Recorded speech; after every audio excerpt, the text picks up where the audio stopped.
గడిచినటువంటి 10 రోజులుగా విజయవాడని ముంచెత్తినటువంటి వరద, ఆ ప్రాంతంలో ఉన్నటువంటి లక్షలాది కుటుంబాలు పడుతున్నటువంటి ఇబ్బందులు,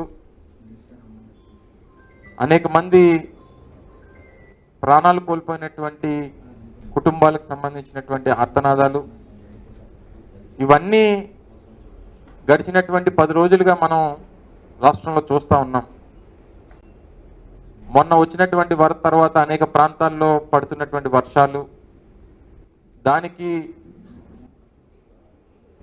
దానివల్ల వస్తున్నటువంటి ఇబ్బందులు, ఇవన్నీ చూసిన తర్వాత అసలు ప్రభుత్వం ఏం చేస్తుంది, విజయవాడలో వచ్చినటువంటి వరదకు సంబంధించి వాళ్ళు వ్యవహరించినటువంటి తీరు చాలా బాధాకరం. దీన్ని తీవ్రంగా ప్రజలు వారు పడినటువంటి కష్టాన్ని, పడుతున్నటువంటి ఇబ్బందుల్ని ప్రపంచం ముందుకు తీసుకొస్తున్నటువంటి సందర్భంలో అసలు ప్రభుత్వం ఎంత నిర్లక్ష్యంగా వ్యవహరించింది అనేటువంటి దానికి ఇదంతా కూడా ఒక ఉదాహరణ అనేటువంటి విషయాన్ని కూడా ఈ సందర్భంగా తెలియజేస్తా ఉన్నా. వాస్తవానికి సహజంగా ప్రకృతి వైపరీత్యాలు వచ్చినప్పుడు, విపత్తులు వచ్చినప్పుడు ప్రభుత్వానికి ముందుగానే ఉన్నటువంటి సమాచారం, ఆ సమాచారం ద్వారా ప్రజల్ని రక్షించాల్సినటువంటి బాధ్యత ప్రభుత్వాల మీద ఉంటాయి. కానీ ఇది ప్రకృతి సృష్టించినటువంటి వైపరీత్యం కాదు, ఈ ప్రభుత్వం సృష్టించినటువంటి వైపరీత్యంగా వైఎస్ఆర్ కాంగ్రెస్ పార్టీ కానీ లేదా రాష్ట్రంలో ఉన్నటువంటి ప్రజలు కానీ భావిస్తూ ఉన్నారు.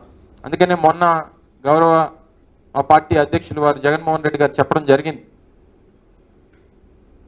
ఇది ఈ ప్రభుత్వం సృష్టించినటువంటి వైపరీత్యం.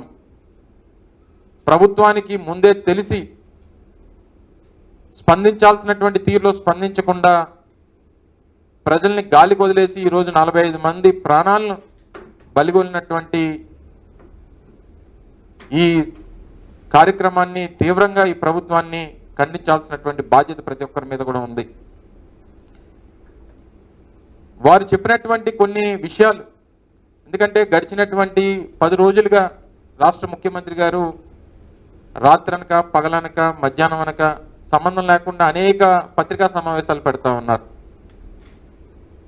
ఏ ఒక్క సందర్భంలో కూడా వారు మాకు ముందే తెలిసినా మేము దీన్ని సరైనటువంటి రీతిలో ఎందుకు మీరు స్పందించలేదంటే దానికి సమాధానం చెప్పేటువంటి పరిస్థితుల్లో రాష్ట్ర ముఖ్యమంత్రి గారు లేరు. ఎందుకంటే ఇటువంటి సంఘటనలు వచ్చినప్పుడు ఆయన పబ్లిసిటీకి దీన్ని వాడుకోవాలనేటువంటి ప్రయత్నమే ఆయనలో ఎక్కువగా కనబడుతుంది తప్ప,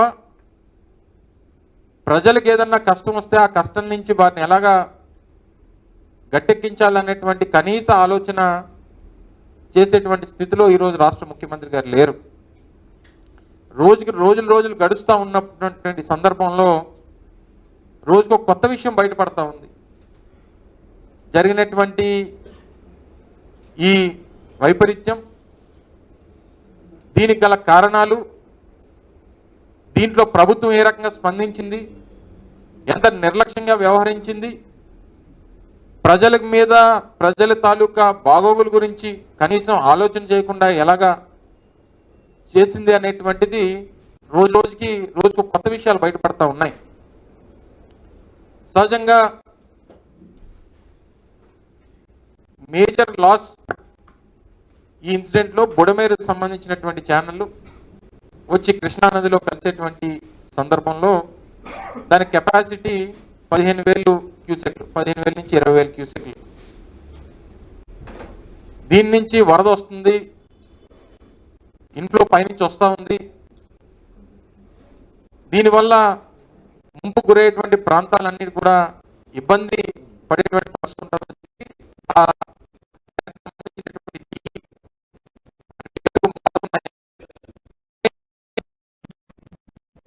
20 గంటల ముందుగానే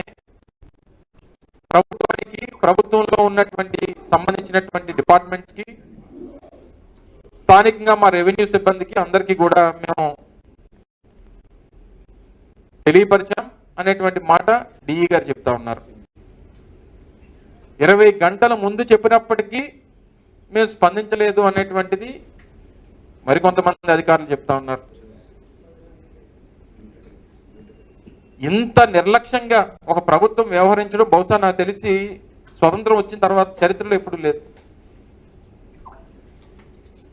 ఎందుకు ఈ స్థాయికి అంటే ఇంత నిర్లక్ష్యంగా ఎందుకు వ్యవహరించారు?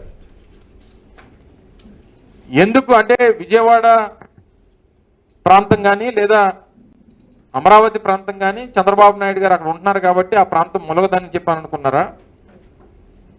లేదా గతంలో ఎప్పుడు మొలగలేదనేటువంటి ఎప్పుడు ఆ ప్రాంతానికి నీరు రాలేదని చెప్పి ఎప్పుడన్నా ఊహించారా?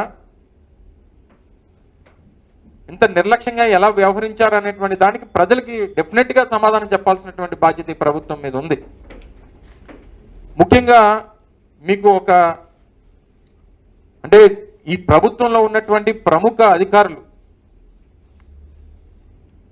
రెవెన్యూకి సంబంధించినటువంటి ప్రిన్సిపల్ సెక్రటరీ కానీ లేదా దానికి సంబంధించినటువంటి ఇరిగేషన్ డిపార్ట్మెంట్కి సంబంధించినటువంటి డిఈ గారు కానీ లేదా సంబంధించినటువంటి ఆ జిల్లా కలెక్టర్ గారు కానీ చెప్పినటువంటి విషయాల్ని ఒకసారి మీకు వారు మాట్లాడినటువంటి మాటల్ని ప్లే చేసి వినిపిస్తాను. ఒకసారి మీరు అందరూ కూడా మీ ద్వారా ప్రజలు వారు ఏ మాటలు చెప్పారో, వీరు ఏ రకంగా స్పందించారో అనేటువంటి దానికి, ఈ ప్రభుత్వం ఏ రకంగా స్పందించినటువంటి దానికి ఒక ఉదాహరణ తెలుస్తుంది అనేటువంటి ఉద్దేశంతో మీ ముందుకి వారు మాట్లాడినటువంటి మాటలన్నింటినీ కూడా ఒకసారి మీ ముందు ప్లే చేస్తాను. దీంట్లో వస్తుందనేది మాకు తెలిసింది. అంటే అప్రమత్తం ఉన్నారు టు సమ్ ఎక్స్టెంట్. వాళ్ళకి మనము కొంతవరకు ఒక మన అడ్మినిస్ట్రేషన్ కి మాత్రం ఇది అప్రమత్తం చేయడం జరిగింది. కానీ ఇప్పుడు ఇష్యూ ఏమిటంటే మనం ఎంత 2 lakh కంటే ఎక్కువ ఫ్యామిలీస్ కోసం మాట్లాడుతున్నాం.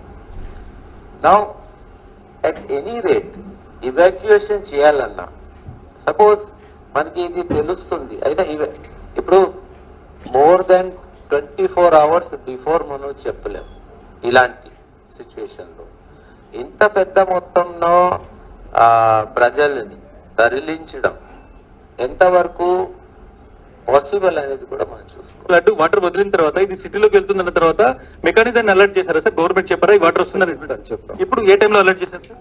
మేము శనివారం మా ఈ గారు ఎస్సీ గారు కలెక్టర్కి వాళ్ళకి అందరికి చెప్పాను. నేను కూడా ఎంఆర్ఓ వాళ్ళకి ఫోన్ చేసి చెప్పాను శనివారమే.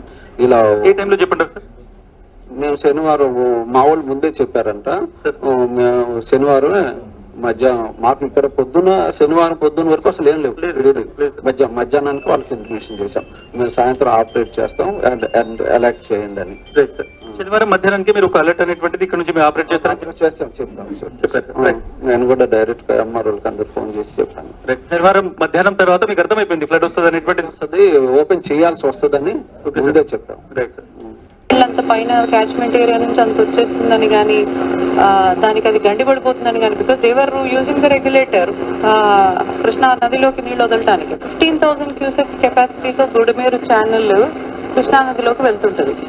సో 40,000 క్యూసెక్స్ వచ్చేసినాయంటే ఒకేసారి. సో ఆ ఛానల్ సరిపోలేదు. సో ఆ గండి కొట్టేసి రెండు వైపుల నుంచి మాకు నీళ్ళు వచ్చేసరికి it was very difficult to handle and it was unforeseen అండి. It was not because that we could not alert or anything. మాకే అలర్ట్ లేదు. ఇది ఇంత నిర్లక్ష్యంగా ప్రభుత్వం వ్యవహరించింది అనేటువంటి దానికి మీరందరూ కూడా ప్రభుత్వ అధికారులే కదా, వివిధ హోదాల్లో ఉన్నతమైనటువంటి స్థానాల్లో ఉన్నటువంటి ప్రభుత్వ అధికారులు.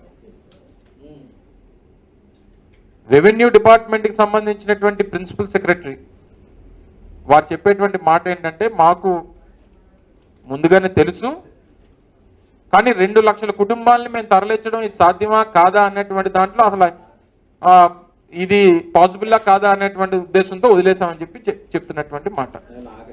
ఒకవేళ చెప్తే ఎక్కడ ప్రజలు ప్యానిక్ అయిపోతారని చెప్పి మేము చెప్పలేదని చెప్పి మాట్లాడుతూ ఉన్నారు. ఇది ఎక్కడో పోనీ కొండల మధ్య లేకపోతే సహాయం అందించేటువంటి దానికి అవకాశం లేనటువంటి ప్రాంతాల్లో, లేదా సెల్ ఫోన్లు సిగ్నల్ లేనటువంటి ప్రాంతాల్లో, లేదా మనం వెళ్ళి వాళ్ళని కాపాడి తీసుకొచ్చేటువంటి దానికి అవకాశం లేనటువంటి ప్రాంతాలు అయితే సరే వారు చెప్పిన దానికి అది సరే సాధ్యపడదేమో, అవకాశం లేదేమో అని చెప్పుకోవడానికి. విజయవాడ నడిబొట్టున జరిగిందండి. విజయవాడ పరిసర ప్రాంతాల్లో నాకు తెలిసి కొన్ని వందల ఫంక్షన్ హాల్స్, కొన్ని వందల కమ్యూనిటీ హాల్స్, అనేక రకాలైనటువంటి కళ్యాణ మండపాలు, హోటల్స్ కొన్ని వందలు ఉన్నాయి. సరే 2 లక్షల మంది కాదు, కొన్ని 1 లక్ష మందిని కాపాడాలి కదా. అంటే ఇలా విపత్తు ఉంది, ఇంత నీరు వస్తుంది, వీళ్ళు మునిగిపోతారని చెప్పి తెలిసినా సరే సరే పోతే అందరినీ పోనేలే అని చెప్పి వదిలేస్తారా? ఆయనేమో మేము ముందు రోజే చెప్పాము వరద వస్తుందని చెప్పి, నీరు వదలాల్సినటువంటి పరిస్థితి వస్తుందని చెప్పి మేము ముందుగానే చెప్పామని చెప్పి సంబంధించినటువంటి డిఈ గారు చెప్తారు. సంబంధించినటువంటి ఎంఆర్ఓలకి అందరికీ కూడా మేము తెలియపరిచామని చెప్పి ఇరిగేషన్ డిఈ చెప్తారు. జిల్లా కలెక్టర్ గారేమో మాకు సంబంధించినటువంటి ఏ రకమైనటువంటి అలర్ట్ మాకు లేదని చెప్పి జిల్లా కలెక్టర్ గారు చెప్తారు. ఏంటిది ఈ కోఆర్డినేషన్ లేకపోవడం ఏంటి? ఇంత పెద్ద ఎత్తున వరద వచ్చి ఎన్ని వేల క్యూసెక్లు నీరు వస్తున్నటువంటి సందర్భంలో మీకు ముందుగానే తెలిసి కనీసం ప్రజల్ని రక్షించాల్సినటువంటి బాధ్యత మీకు లేకపోవడం అనేటువంటిది ఎంతవరకు సమంజసం? ఏదైనా తెలియక ఎవరన్నా ప్రాణాలు పోతేనో,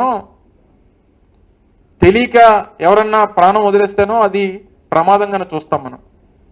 కానీ తెలిసి ప్రాణాలు పోయాయి, డెఫినెట్గా ప్రభుత్వ హత్యలు మాత్రమే అనేటువంటి విషయాన్ని ఈ సందర్భంగా చెప్పక తప్పదు. సన్నగా వరద వచ్చో, లేకపోతే ఏ తుఫాన్ వచ్చో, లేకపోతే ఇంకోటి వచ్చో ప్రాణాలు పోతే సరే ప్రమాదంలో ప్రాణం పోయిందని చెప్పని అనుకుంటాం. కానీ తెలిసి ప్రజలు 45 మంది ప్రాణాలు పోయారంటే ఈ డెఫినెట్గా ప్రభుత్వ హత్యలు. దీనికి ముఖ్యమంత్రి, సంబంధించినటువంటి మంత్రులు, సంబంధించినటువంటి అధికారులు అందరూ కూడా దీనికి బాధ్యత వహించారు. దీన్నే క్రిమినల్ నెగ్లిజెన్స్ అంటారు.